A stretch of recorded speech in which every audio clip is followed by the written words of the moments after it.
So ఇప్పుడు దాకా ఇంటి లోపల చూస్తాం కదండి, బయట సో మేజర్గా మనకు ఈ ఫ్రంట్ డోర్ ఓపెన్ చేసుకుని బయటకు రాగానే I wanted it to be has smoothing experience అనమాట. వెనకాల ఇదంతా గ్రెనైట్ వర్క్ చేయించి లోపల కట్ చేసి ఇది ఆర్టిఫిషియల్ గ్రాస్ అండి. ఇది టోటల్ ఆర్టిఫిషియల్ గ్రాస్ అనమాట. ప్లాంట్స్ కన్నీ ఇంక్లూడ్ చేసి బుద్ధుడు బొమ్మ పెట్టాం అనమాట ఇక్కడ. చాలా బ్యూటిఫుల్ గా ఉందండి. మొత్తం కూడా ఇక్కడ స్పేస్ ఇక్కడ ఇదంతా ప్లాంట్స్ పెట్టుకోవడానికి మేడం. ఇదంతా కూడా ప్లాంట్స్ పెట్టుకో, ఇవన్నీ న్యాచురల్ ప్లాంట్స్ ఇంకా రావాలి మనకి. సో ఇప్పుడు ఆర్టిఫిషియల్ వర్క్ మనం ఫినిష్ చేస్తాం. ఓవరాల్ గా డిజైన్ అయిపోయిందంటే ఇవన్నీ ఫిల్ అయిపోయినాయి అంటే ఇంకా బ్యూటిఫుల్ గా అనిపిస్తుంది మేడం. ఎగ్జాక్ట్లీ. చాలా బాగుందండి ఈ ఐడియా మాత్రం. ఇది మాత్రం ఒక కస్టమైజ్డ్ బొమ్మ మేడం ఇది కూడా. సో ఇక్కడ నుంచి మెయిన్ డోర్ కూడా చూపిస్తాను మేడం ఒకసారి అండి. సో ఇది మెయిన్ డోర్ అండి.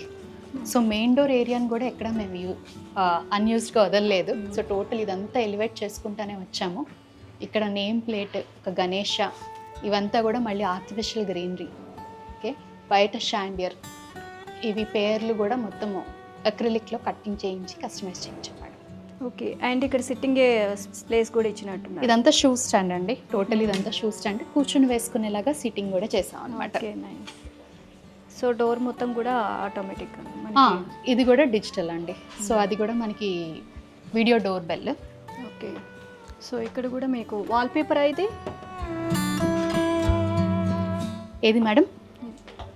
అది వాల్పేపర్ కాదండి, గ్లాస్ ఫిల్మ్, గ్లాస్ మీద అంటించే ఫిల్మ్ అనమాట. ఓకే, అది కూడా దాన్ని కూడా కస్టమైజ్ చేయించుకోవచ్చు, గ్లాస్ ఫిల్మ్ కూడా. ఓకే, సో ఇక్కడ కూడా మీకు బ్యాక్గ్రౌండ్లో అది వాల్పేపర్ బాగా బ్యూటిఫుల్, మంచి అది మళ్ళీ స్టోన్ వాల్పేపర్ కాబట్టి షైనింగ్ ఇచ్చారు అన్నమాట. సో అందుకని అది స్టోన్ ఫినిష్డ్ అండి. ఇది కూడా మీకు ముట్టుకుంటే కూడా స్టోన్స్ ఫీల్ అవుతారు కదా. ఇది ఒక రకం వాల్పేపర్ అన్నమాట. నైస్. సో ఇది షాండియర్ ఫింగర్ ప్రింట్ అండి. అది okay, finger print digital door lock అన్నమాట. ఓకే, చాలా బ్యూటిఫుల్గా ఇచ్చారు. అండ్ బయట కూడా కంప్లీట్ ఏదో నార్మల్గా వదిలేయలేదు మేడం, ఎక్కడా కూడా వదలలేదు. అన్ని ప్లేసెస్ని ఎలివేట్ చేయడానికే ట్రై చేసాం మా వల్ల అయినంత వరకు. Okay, nice.